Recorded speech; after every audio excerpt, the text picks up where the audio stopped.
Hey, everybody, it's Scott Leckie from Democracy Tomorrow. Today, we're talking about something extremely positive that's happened recently in the state of Victoria in Australia, and that is the adoption of a treaty between the Indigenous peoples of the state of Victoria and the state government of Victoria.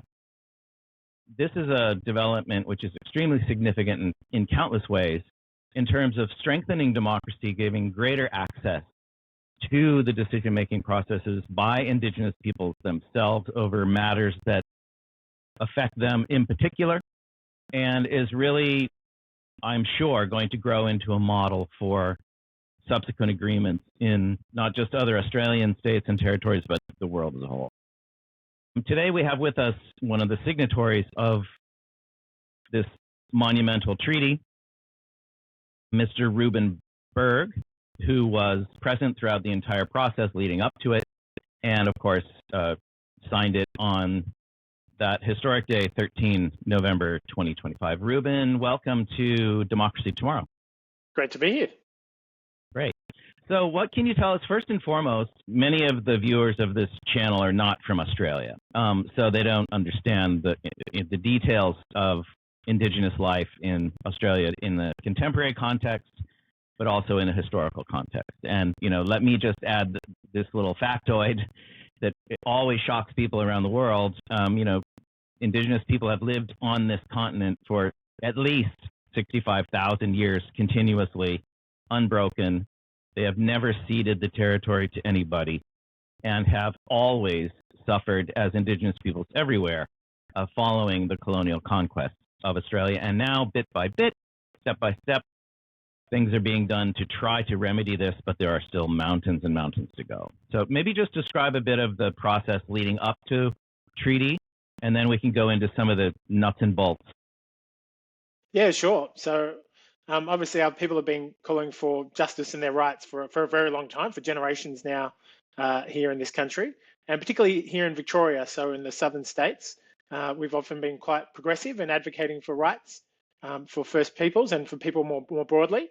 And there was a groundswell of discussion around this matter about 10 years ago was when it actually reached a key turning point. And that was around the time where the government was contemplating at a Commonwealth level adjusting the constitution to have some form of recognition of First Peoples. Back then it was the kind of Recognise campaign. And the government brought together a whole bunch of First Peoples in Victoria, in Melbourne, to have a conversation around that. And the intention was to have a conversation around the recognition in the Constitution, but all anybody wanted to talk about was treaty. And it was from that moment that the government realised here in Victoria that, well, actually, this community, they don't want recognition, they want a treaty. And the government then started that pathway, and our community started that pathway more formally towards treaty making across 10 years ago now. Just explain to people how treaty relates to the failed voice referendum, which occurred in 2023. There was a referendum, a national referendum, led by the new Labour government to achieve something that was called the Voice, which was essentially a deliberative body that could give recommendations, but not really that anything revolutionary compared to what Indigenous people have in many other countries. And yet, much to my shock, and I'm sure yours and so many others, it failed. And so how does that failure of the Voice referendum nationally relate to the successful conclusion of treaty here? Yeah, it's obviously been very interesting along that journey where we already had in place a First Peoples representative body. We essentially had what you could say was a version of a Voice already here in Victoria. And then there was consideration of having that at a national level. And there was sadly so much misinformation about it and so much deliberate misinformation out there about it that wasn't able to be supported at that Commonwealth level. But we see that proposal was quite different from the work we've been doing in treaty, particularly through the lens of that was very much focused on a Commonwealth issue, and this is just a state-based issue here in Victoria. And the focus of that constitutional change was the Constitution.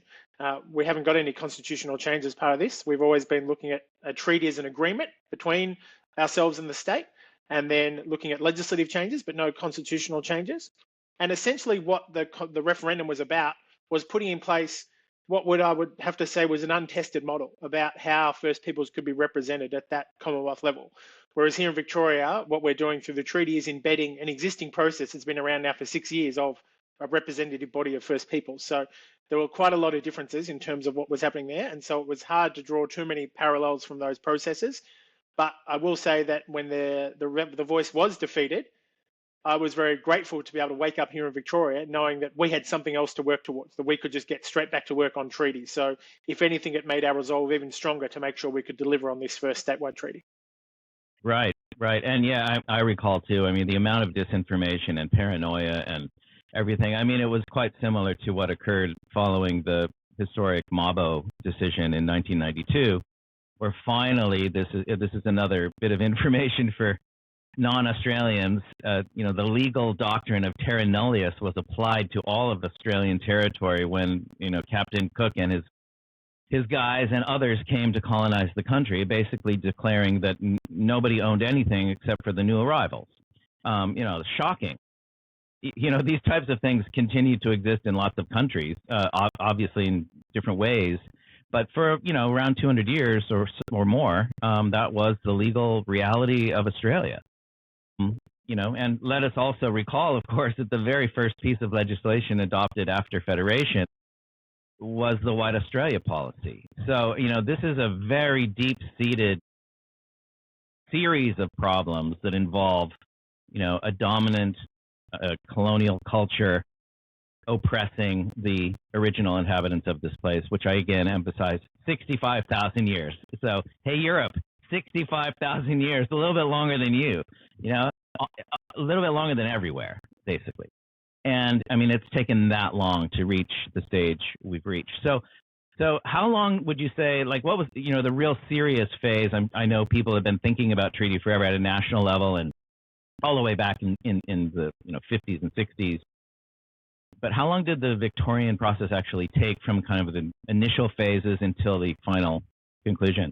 Yeah, so if you look at it in terms of the First Peoples Assembly, that was established back in 2019, and so that's the body that I'm one of the co-chairs of, and that's a democratically elected group of traditional owners of First Peoples from here across Victoria, chosen by their communities in elections within the different regions, or as a representative of their traditional owner group.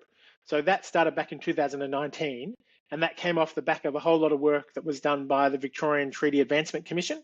Auntie Jill Gallagher was the leader of that, one of our key people in our community, and she spearheaded that approach after some legislation was passed in 2018 as well to ensure that we could have the First Peoples Assembly. 6, 7, 8 years of significant work, but it's been much more intensive in the last 3 years, I would say. So when the Assembly was first established, our job was really just to establish the process for treaty making. So it wasn't to negotiate treaty, it wasn't to solve everything, it was just to say, what is a treaty process even going to look like? And so we had to sit down with the government and kind of negotiate that, the rule book for treaty making, and that's what we spent the first 3 years on, trying to work out what would a treaty making process look like. Right. That then meant the last 3 years we've been working on negotiating the actual outcome of this treaty, and in particular the last year is when the negotiations have been in full swing. Right. And, you know, at least the copy I have looks like this. You know, there's probably other versions, but, you know, the official title is Statewide Treaty, First Peoples Assembly of Victoria Limited and the State of Victoria. So essentially, which is a very positive thing to emphasize, two equal entities now, co-equal responsibilities for matters relating to the Indigenous population of Victoria, which, by the way, also another one of those things for international listeners, it's my understanding is around 3.8 to 4% of the national population of Australia identifies as Indigenous. So around 1.25 million people. Is that correct? Would you agree with that? Yeah, that's a proportion. We make up a smaller proportion here in Victoria. So I think last estimate says about 65, 70,000 Aboriginal people here in Victoria. Ah, right. Okay. Yeah, right.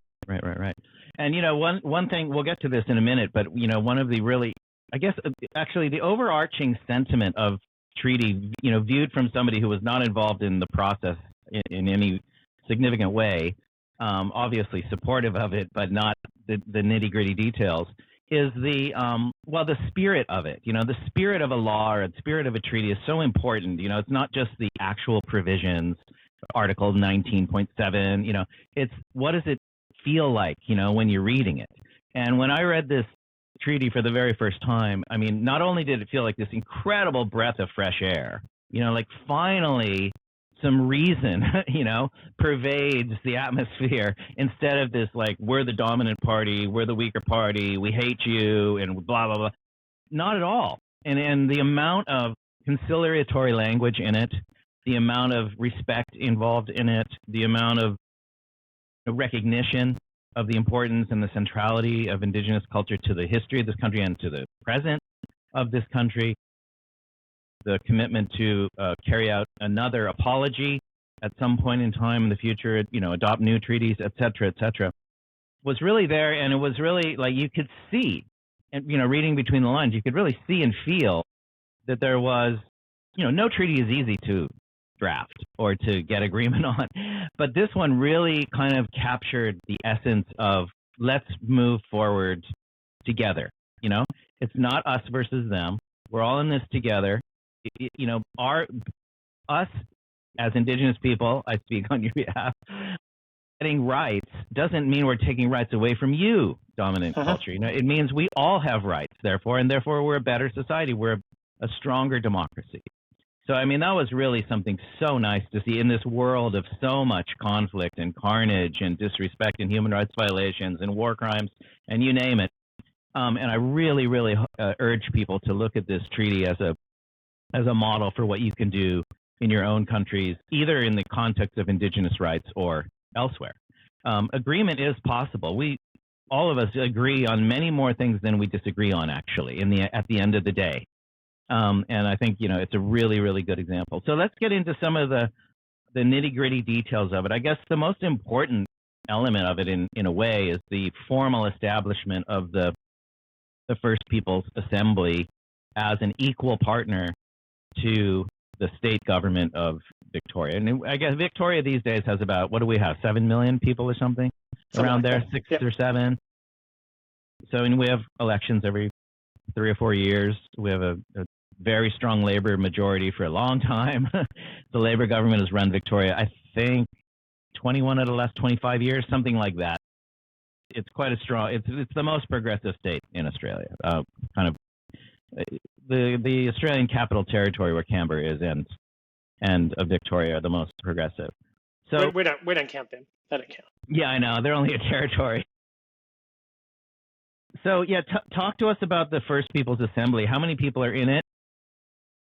Is this just an extension of what already existed, or will there be new elections, etc.? Yeah, so as I was saying before, we've got the two different types of membership of the Assembly. There's those who are chosen within their regions, and they're elected by First Peoples who live within those regions. So we've got the Metro region, we've got a Southwest, Southeast, Northeast, Northwest, and within those regions we have proportional representation. So each region has a minimum of 3 representatives, but if you have a larger proportion of First Peoples living there, you get more representatives. So the Metro region has the highest level of First Peoples living there. So there are 10 seats within the Metro region. We also have a gender quota within each of those regions. So there has to be at least one female, non-male identifying candidate within the regions when there's 3, and it has to be at least 4 when there's for the 10 seats. So we're very strong on making sure there's that representation. Most of the times we don't have to use it. Most of the times in the past elections, there was at least one female candidate elected on their own outright anyway. But it's just good to make sure that we've got that ability to have that representation. And then each of the traditional owner groups get to have their own process about how they want to choose their representative. And that's something that we're very mindful of, is that whilst we're doing a statewide treaty, that's kind of a bringing together of all the different traditional owner groups and their rights. And so we never want to be impinging on the existing rights of traditional owners themselves as their right to express their own sovereignty. So the Assembly doesn't say, okay, to my group, the Eastern Maar, this is how you have to hold your elections. This is how you have to choose your representative. No, we say, okay, Eastern Maar, you're your own group. You get to decide how you want to choose your representative. As long as your community agrees that that's the way they're going to choose them, that's your representative. So that's another really important component of the Assembly. So all those things are transferring across to this new Assembly that sit under the legislation. There is the capacity to expand and grow the Assembly. So I mentioned that each of the formally recognised traditional owner groups has a seat. That's not just recognised through the state systems. So there are systems where the government can recognise a traditional owner group, whether that's through native title, through other forms of legislation, but we also have our own process. So not all groups are recognised by the state. Across Victoria, about 75% of the landmass has a formally recognised group, and there are some areas where there's disputes. And so we're not relying on the government's processes to determine who our membership is. If a group comes together and says, we're actually the right group to speak for this place, we can accept them as a member, and then they get to choose a representative as well. So all that will be existing within the new structure that sits in the First Peoples Assembly under this legislation. And so is it about like 30 people or 40 people or around there? there? Yeah, so at the moment it's at 34. 34. And yeah, okay. the maximum number we can get to is 80. And there's some rules as well about the proportion of general members compared to the reserve seat members. So to make sure that it still has that democratic nature to it, there must always be more members chosen by the general elections than are chosen by the reserve seat holders, by the traditional groups. Right. And, related to that body, this key principle that really stands out in treaty is first peoples decide first peoples issues. And this is something, again, for international viewers everywhere, something to apply locally as well. And it actually relates in a way to the real underlying topic of this channel, which is about world citizenship and global citizenship. How do we move collectively? And there's always this knee-jerk reaction, right? When you're talking about local democracy and how that will be damaged by a global system. But in fact, I think treaty is the perfect example to show that the vast majority of decision-making in any sort of global system that may eventually emerge is going to be done by the people who it affects. The global system, yes, we will all have a role to play in that, but it really is only international and deeply global issues that will be voted upon or decided upon by the people using their iPhones to vote, or et cetera, whatever we can envisage for the future.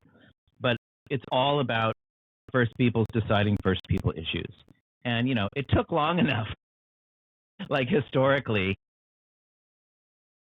the international law on Indigenous peoples spoke about assimilation for the longest period of time. It was only in the 80s and 90s when finally, there was a reluctant acceptance that that's not really the way to go, folks.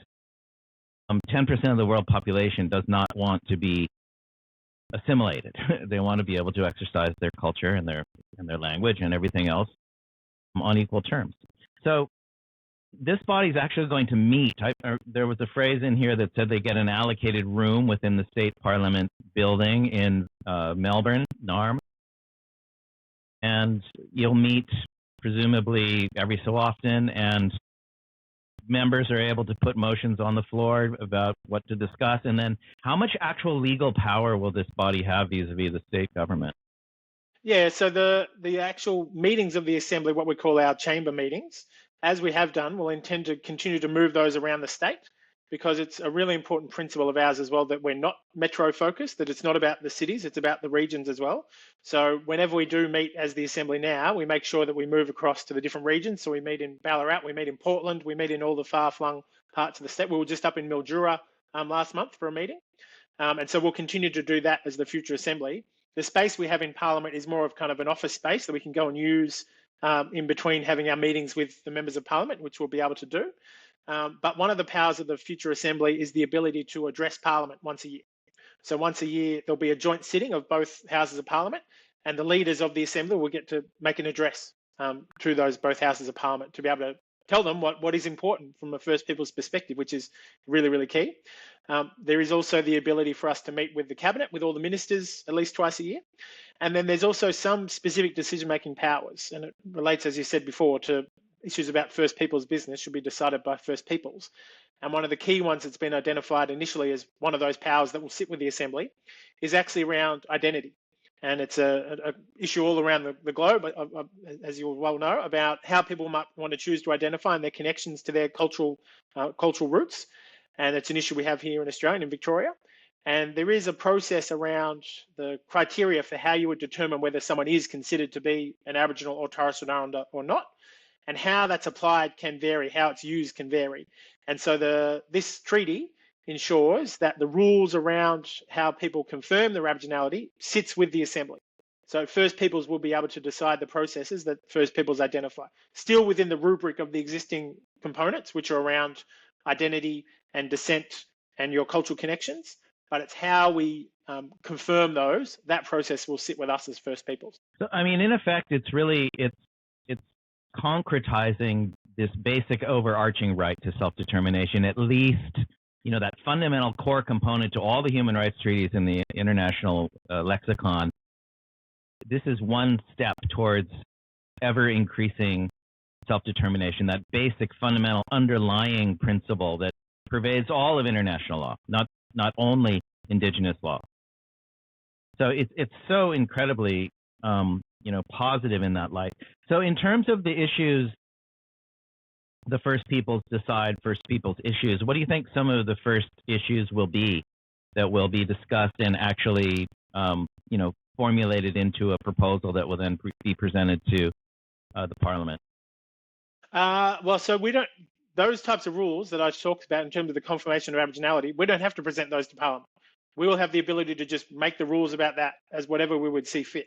So It's less about us having to present things to Parliament for them to approve. We're creating a space where we have the autonomy to, within select areas, determine our own outcomes. And the only oversight that sits with Parliament is that once we have made a rule, the Parliament, both houses, could overturn that rule if they so chose.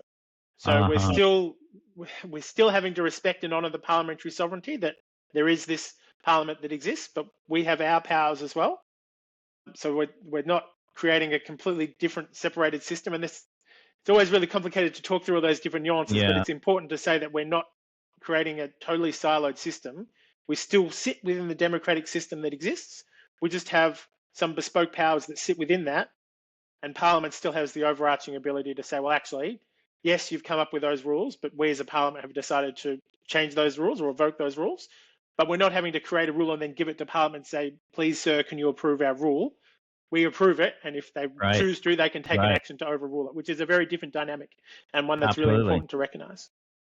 And there will be other issues which deeply affect Indigenous people, which you probably wish you had more control over, like deaths in custody or juvenile crime issues, incarceration, just poverty, health and education issues, etc. Yeah, and so it's in those areas where there's now an obligation on the state, when they're coming up with policies and programs and laws around those types of matters, they have to engage in the processes that we determine about how they consult with our communities around that. And, at the moment, this government hasn't done a bad job of saying, yes, on important things, we want to consult with First Peoples. Sometimes they do a bad job of it. In general, they do an okay job of it. But that's at their whim. They've decided that's a good idea. Through this treaty, we've said, well, no, that's not just because it's a good idea. It's built into the fabric of how we're going to operate now, that if you are coming up with those laws and policies, you have to go through a consultation process that we support. And rather than them just picking and choosing and say, oh, I happen to know this Aboriginal person over here who will agree with me, I'll ask them, and now I've got support, they have to go through our democratically elected process to actually engage in that consultation. So that's really important. Right, that's really important. And am I right in understanding that the Jailung Warl is the People's Assembly? Yeah, so the Gullang Wal is the landscape in which sits all these different things. Okay. So all right. We've created this mechanism through the Gullang Wal that government can now recognise has power and authority, and can over time continue to adjust and adapt and add new things into that space. But within that Gullang Wal space sits the Assembly as one of the components.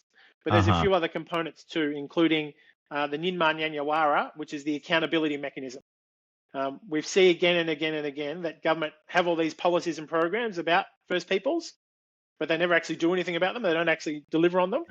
And so this mechanism will be able to monitor and see how government is progressing against its own initiatives, and then provide recommendations about how to improve those.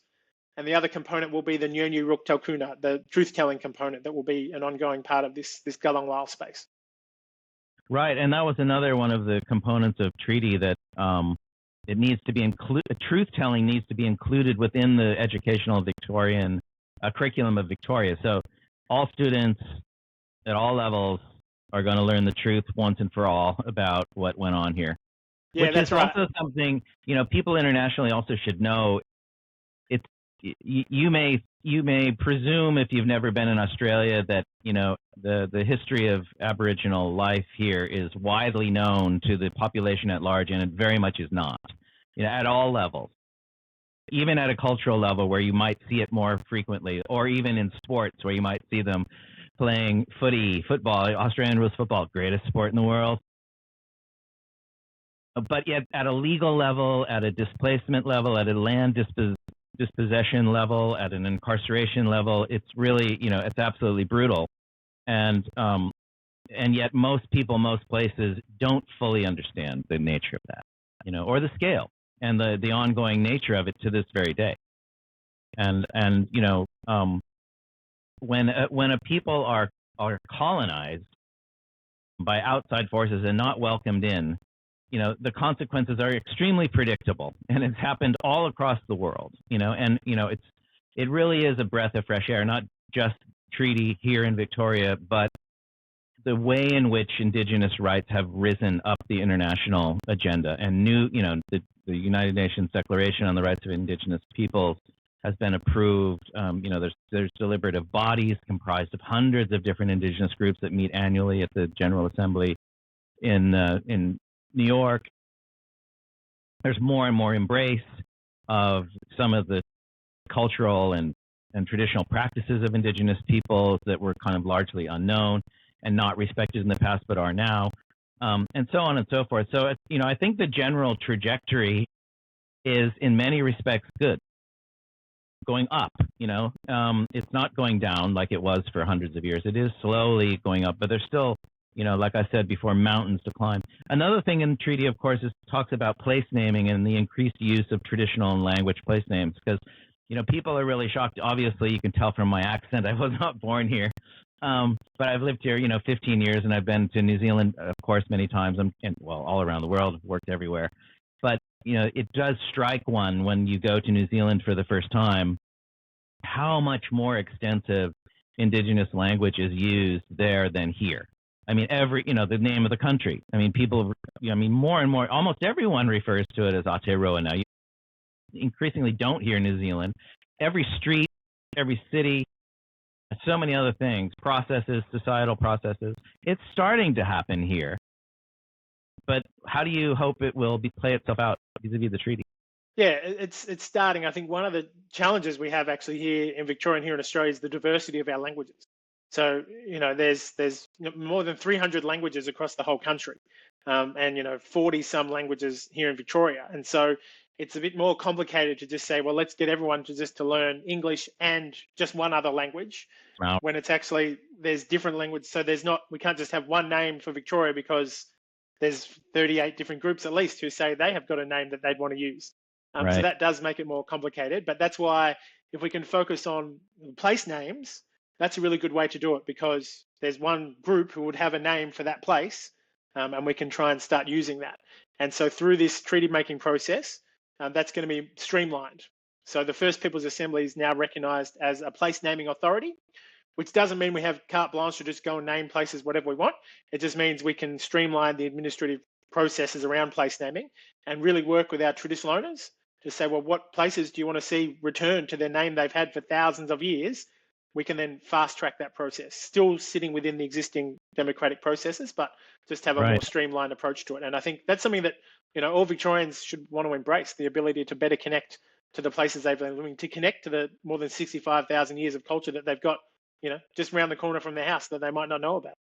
Absolutely. I mean, it just makes it so much of a better place when you recognize and embrace that incredible history that exists here. And, you see it like trickling in, I mentioned football before, like people outside of Victoria don't realize how central this sport is to like many people, not everyone, but almost everyone has a team that they go for. And I could list your 100 best friends, Reuben, and you'd probably know what team each one of your friends goes for, right? That's my case anyway. But they have this Indigenous round, for instance, and yes, some people may say it's just tokenism and things of that nature, and perhaps there's an element of that. But by and large, it's amazing. I mean, it's extraordinary that you see that's where I think a lot of people learn the names, the original name of Brisbane, the original name of Sydney, original name of Melbourne, etc., for the very first time during the Indigenous round, when all the players wear Indigenous designed Guernseys, they're called here, shirts. and where it's really becomes, the field is painted with Indigenous symbols. There's a welcome to country ceremony at the beginning, a smoke ceremony with didgeridoos and all of that. Those are all really important things to kind of normalize the nature of the underlying culture, which I think is a really big step forward. So just before we end, there's also a First Peoples Infrastructure Fund. We can't ignore the money part. And, money is part of the equation, whether it's restitution or compensation or just general expenditure to the benefit of the Indigenous population of each area. So what is expected from that? And let's say the state budget, for instance. Yeah, so I think this is another example of one of those areas where in this first statewide treaty, we've tried to create a body that's capable of doing certain things and then giving it some examples to start off with. So with the lawmaking one, we wanted a body capable of making rules or laws about First Peoples, and we've added an example of the confirmation of Aboriginality with the intention to add more over time. And then we also wanted to see this as a body that the government could say, well, here's some budgetary decision making that we can transfer across. And so one example of that is this infrastructure fund. So that'll give us the ability to ensure that our Aboriginal community controlled organisations, our First Peoples led organisations that are focused on health for the Aboriginal community or housing or whatever the case may be, if they need funding for infrastructure, for their offices, for their buildings, we can support them through this fund that we've got provision from the state to do. So it's just really, though, to me, the great power in it is an example of the state's changed perception of how it relates with First Peoples. Rather than them being the ones that are responsible for everything, we can create this mechanism through the Gullang of saying, well, actually, that's a First Peoples related issue. First Peoples should decide that. So let's transfer that across. And so to me, it's that really powerful example of what might yet to come is future programs transferred across as well, where we can make sure that we're getting better outcomes because the people most affected by it are the ones making the decisions about it, which is a simple concept, but yeah. Hard to apply. And it does mention that this is not the end of the line. This is the beginning of the line in terms of treaty making between Indigenous people and the state. And is anything underway already in that regard, or is this kind of long-term initiative? You've got to catch our breath first. Focus at the moment is on implementing the treaty. So the Gullang will actually start on the 1st of May next year. And then that's when there'll be a new set of elections to choose the representatives for the Gullang, and it'll be their responsibility to progress any of those future statewide treaties, knowing that we already have a process happening in parallel for traditional owner groups at a local level to pursue their own treaty making. And we've got a few groups already putting their hand up to participate in that process. So there's multiple different ways we're tackling this treaty issue here in Victoria, and critically learning from other jurisdictions across the globe that what you don't want is just one giant treaty that encompasses absolutely everything, because that takes a long time to negotiate and is too complicated. So we've broken it up into the first statewide treaty, we'll have future statewide treaties, and in parallel, traditional owner treaties at a local level. And do you anticipate seeing treaty at every state and territory level eventually in Australia? Yeah, like eventually, I think so. I think we'd be able to demonstrate the success of the model here in Victoria. Well, we know other jurisdictions have taken some steps forward, some steps backward, but I'm hopeful that this can be seen as a useful model for other jurisdictions to draw from. And then once we've got that, then we can have that conversation at a Commonwealth level as well about what's the kind of overarching approach at a Commonwealth level. Absolutely. Well, thank you very much, Reuben, for your time today discussing this incredible forward-looking document that really everybody should be encouraged to read and think about how you could do a similar process in your own country or your own area. So that was Reuben Berg speaking to us today about the historic treaty between the Indigenous peoples of the state of Victoria, who continue to live on territory they've occupied for 65,000 years, uninterrupted, unceded. And I should have said this at the beginning, I'm speaking from Boonwurrung country here in the state of Victoria, land never ceded, land that always was and always will be Indigenous land. So Reuben, thank you very much. And really, we all wish you the best of luck, and everyone here in the state of Victoria, with implementing the incredible terms that you were able to get through in treaty. So thank you very much. My pleasure. All right. All right, we'll see you soon. Take care, everybody.